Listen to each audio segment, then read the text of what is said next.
Film शुरू होते एक चीनी शेफ गाओ को दिखाया जाता है। वो बहुत ही डिलीशियस खाना बनाता है। उसका एक छोटा सा रेस्टोरेंट है और वो उसे बहुत साफ सुथरा रखता है। वो अपने पेशे में बहुत रुचि लेता है। और बीते दिनों गाओ के साथ एक बहुत बुरी बात हुई थी। उसके पापा ने उसे शेफ की देखरेख में छोड़ दिया ताकि वो खाना बनाना सीख सके।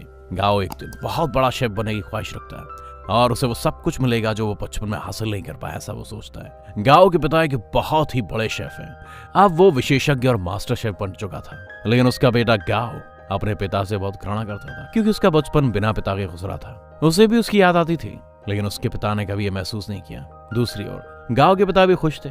लोगों को पता नहीं था कि उनका एक बेटा भी है। यही बात गाओ को और भी दुखी करती थी। अब कहानी मुड़ती है एक युवा, प्रतिभाशाली और आकर्षक शेफ की ओर नजर आती है। वो बहुत ही अमीरों के लिए खाना बनाता था। उसका नाम पॉल था। उसका सपना अपने देश में अपने पिता के लिए एक रेस्टोरेंट बनाने का है, इसलिए वो विदेशी और दूसरी जगहों को छोड़कर अपने देश लौट जाता है। वो मछली व्यापारी के पास जाता है और कहता है कि मुझे वहां जाकर एक बड़ी मछली दिखाओ, लेकिन मछली व्यापारी उससे मना कर देता है। जैसे गांव से बड़ी मछली खरीदने के लिए कहता है तो वो आदमी से बेच देता है। ये देखकर पॉल को गुस्सा आ जाता है और वो गुस्से में गांव को देखता है और वो इस बात पे चलन करता है कि मछली उसने ऐसे क्यों बेच दी, मुझे क्यों नहीं।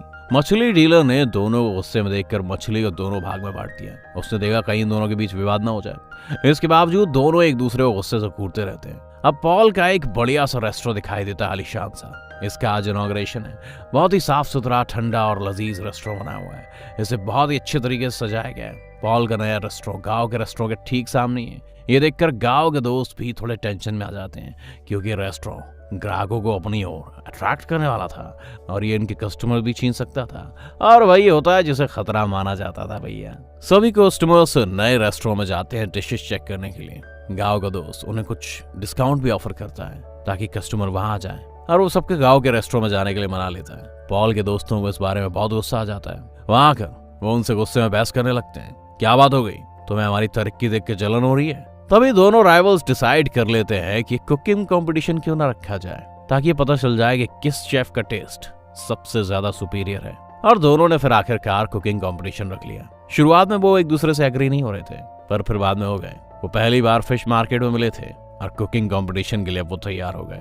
टेबल सेट हो गई। बड़ी मछली को वहां पर रखा गया जिसे दोनों के लिए काटा गया था। सबसे पहले पॉल मछली को काटता है, फिर वो मछली की हड्डियों को जल्दी और आसानी से निकालना शुरू कर देता है। उसका तरीका सबको पसंद आता है। अब वो गांव के लिए मछली फेंकता है। गांव मछली को बहुत ही कुशलता के साथ काटता है और वो अपनी स्किन दूसरों को दिखाता है। इसका मतलब है कि इसके साथ मछली का बांस कम नहीं है, इसीलिए सभी उसकी तारीफ करते हैं। इसका मतलब दोनों की समान रूप से सराहना की जाती है। वहां पे एक अध्यक्ष भी होता है। वो इंटरनेशनल शेफ चैलेंज कॉम्पिटिशन का अध्यक्ष होता है। वो कहता है कि तुम दोनों को इसमें भाग लेना होगा। अब दोनों को साबित करना था कि उनमें से सबसे बेस्ट शेफ कौन है, तो दोनों तैयार हो जाते हैं। अब पॉल सोशल मीडिया पर बताता है कि मैं फ्रांस में खाना बनाता था। चाइना आकर मुझे ये एहसास हुआ कि लोग अभी भी खाना पकाने को पारंपरिक तरीकों का इस्तेमाल कर रहे हैं। जाहिर सी बात है वो छुपे हुए तरीके से गांव को बता रहा था। ये सुनकर गांव और ज्यादा गुस्से में आ जाता है। वहां सभी जानते हैं कि पहले वहां पर कंपटीशन में एक दूसरे का सामना करेंगे। अगर वो इसे जीत जाएगा तो फाइनल मुकाबले में पहुंच सकेंगे, नहीं तो उन्हें भी मास्टर शेफ से मिलने का मौका मिलेगा। और वो मास्टर शेफ कोई और नहीं बल्कि गांव के पापा थे। पॉल का दोस्त गांव के रेस्टोरेंट में आता है और उसे और उसके दोस्त को रेस्टोरेंट में इनवाइट करता है। आप सब हमारे रेस्टोरेंट में खाना खा सकते हैं। अब गांव और उसके दोस्त पॉल के रेस्टोरेंट में जाते हैं, लेकिन उन्हें पॉल खाना नहीं बल्कि उसका एक दोस्त परोसता है। वो खाने में तले हुए अंडे और कुछ प्लांट्स देता है। इसका स्वाद बहुत अनोखा था। गांव चखने के बाद सोचता है कि पॉल का खाना बनाने का तरीका बहुत डिफरेंट है। वो सीधे रेस्टोरेंट की रसोई में जाता है और गुस्से में पॉल से कहता है, तुम अपना टेस्टी खाना दिखा के क्या साबित करना चाहते हो कि तुम मास्टर शेफ हो? पॉल चुप रहता है और उसे मांस पकाने के लिए कहता है, आओ देखें कौन मांस पकाने को बढ़िया तरीके से पका सकता है। गांव उसकी चुनौती का स्वागत करता है। गांव बहुत ही कुशलता से मांस पकाता है और दिखने में काफी टेस्टी भी लग रहा है। पॉल उससे कहता है कि मैं तुम्हें दिखाता हूँ कि इस विधि से एक डिश को कैसे पकाना है। पॉल शुरू करता है। अब वो रिकॉर्ड टाइम में सेम डिश बनाता है। गांव जब उसे सूंघता है तो उसे कोई भी डिफरेंस नहीं पता चलता। तब वो समझता है कि उसका खाना पकाने का तरीका बहुत ही अच्छा है। परेशान होकर वो वहां से चला जाता है। अब कोई कहता है गांव कि उसके पिता तुम्हें बुला रहे हैं। गांव अपने पिता के पास जाता है। वो पूछता है, तुमने मुझे अभी क्यों बुलाया? लगता है तो मानते नहीं मैं तुम्हारा बेटा हूँ। उसके मास्टर शेफ पिता कहते हैं कि मैंने ऐसा इसलिए किया ताकि दुनिया ये ना कहे कि तुम मेरे बेटे हो। यही रीजन है कि तुमको इंटरनेशनल शेफ चैलेंज में पार्टिसिपेट करने का मौका मिला है। तुम जानते हो तुम्हारी जगह मैं भी हो सकता था, जीत के भी आ सकता था। गांव कहता, पिताजी मुझे तुम्हारी मदद की जरूरत नहीं है। तुम तब नहीं थे जब मुझे तुम्हारी जरूरत थी। वैसे भी मैं प्रूफ कर दूंगा कि मैं ये खुद कर सकता हूँ, क्योंकि इसी की वजह से तुमने मुझे छोड़ा था। अब गांव ये जगह छोड़ देता है क्योंकि उसे अपने पिताजी की बात का रत्ती पर भी विश्वास नहीं था। अगले दिन इंटरनेशनल शेफ चैलेंज कंपटीशन है। सारी तैयारियां हो चुकी हैं। पार्टिसिपेंट्स गाओ और पॉल बिल्कुल रेडी हैं। टाइम स्टार्ट होता है। पॉल को एक मिठाई बनानी है और गाओ को एक चिकन की डिश बनानी है। बहुत मशक्कत के बाद दोनों अपनी अपनी डिशेस बनाते हैं। पॉल अपनी डिश टाइम के पहले बना देता है। गाओ की भी डिलीशियस डिश तैयार हो चुकी है। दोनों ने मतलब टाइम पर अपना काम कर लिया है। जजेस और वहां देखने वाले बहुत ज्यादा इंस्पायर्ड हैं। अब उनकी डिशेस को टेस्ट किया जाता है। उनको बराबर नंबर दिए जाते हैं क्योंकि जजेस को उनकी डिशेस के टेस्ट में कोई भी डिफरेंस ही पता नहीं चल रहा था। दोनों ही लजीज थी, दोनों ही डिश बहुत टेस्टी थी। तब जज स्टेज पर आते हैं और कहते हैं कि हमें कोई डाउट नहीं है, दोनों पार्टिसिपेंट की डिश सुपर्ब है, पर हमें पॉल की डिश की प्रेजेंटेशन दूसरी डिश से ज्यादा अच्छी लगी। तो पॉल इस कंपटीशन को जीत जाता है। पॉल यहाँ पर बहुत ज्यादा एक्साइटेड है। गाओ कंपटीशन हार जाता है, पर वो अपने घर नहीं आता क्योंकि वो बहुत ज्यादा निराश हो गया था और वो वीडियो गेम खेलने चला जाता है। और वो इसी तरह कई दिनों तक अपने आप को भरमाए रहता है। एक दिन वही रसोइया उसके पास आता है जिसके सुपरविजन में उसने अपना बचपन गुजारा था। गाओ के पिताजी भी उसे उसी की देखभाल में रखे गए थे।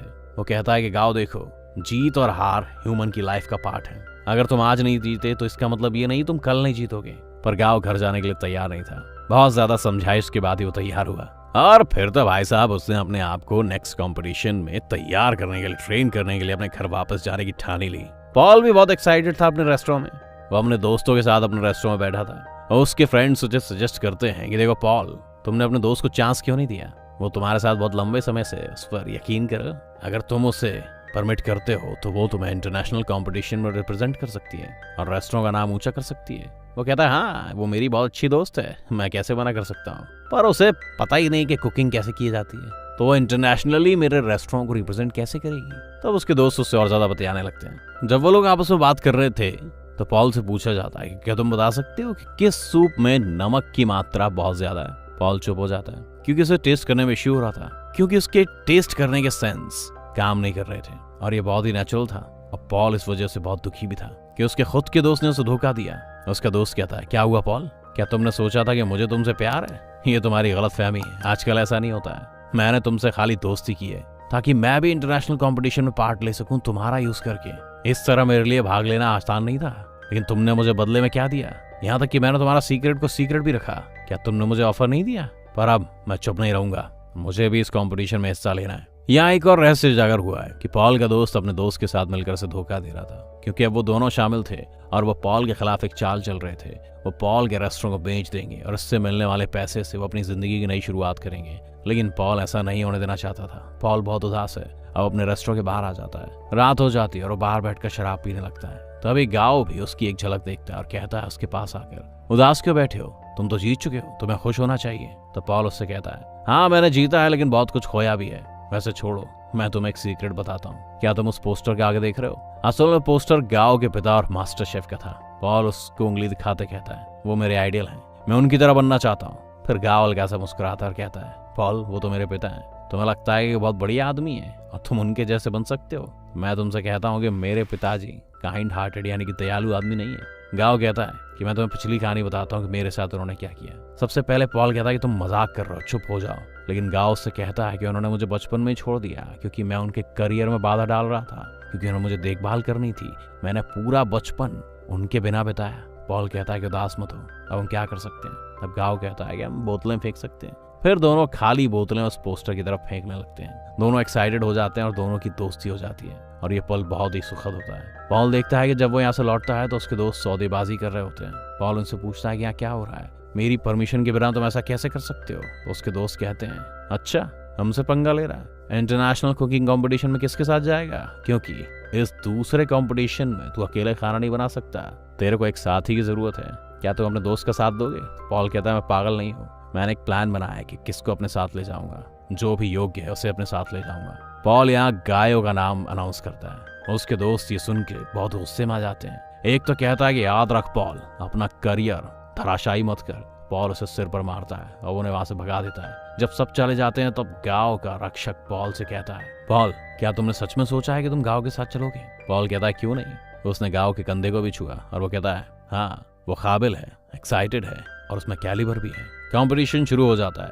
दोनों के बीच में तय हुआ है कि पॉल गांव को सिखाएगा खाना बनाने का नया हुनर, जबकि गांव से खाना बनाते टाइम अपने पारंपरिक तरीके से खाता है। गाओ पॉल से कहता है कि टेंशन मत लो, अगर तुम्हें स्वाद की कोई समझ नहीं है तो कोई दिक्कत नहीं है, मैं तुम्हें स्वाद की भावना को ठीक करने में मदद करूंगा। वो उसे समझाता है ऐसा ही करो। पॉल भी उसे खाना बनाने के नए तरीके बताता रहता है और दोनों ने अच्छा टाइम बिताया। वो दिन में गाते, नाचते, बात करते और खाना पकाने की प्रैक्टिस करते हैं। उन्होंने एक दूसरे के बीच बहुत अच्छा बॉन्ड बना लिया था और वो दिन आ गया जब दूसरा कंपटीशन आयोजित किया जाता है और पकवानों को पूरी तरह से पकाना शुरू कर दिया जाता है और वो कम टाइम में एक बहुत ही अच्छी मिठाई तैयार करते हैं। जजों को ये काफी पसंद आ रही है। वो कहते हैं उन्होंने अब तक ऐसी कोई भी मिठाई नहीं खाई है और दोनों ही इस कंपटीशन को जीत जाते हैं। और ये ठीक कहा गया है कि संगठन में शक्ति है।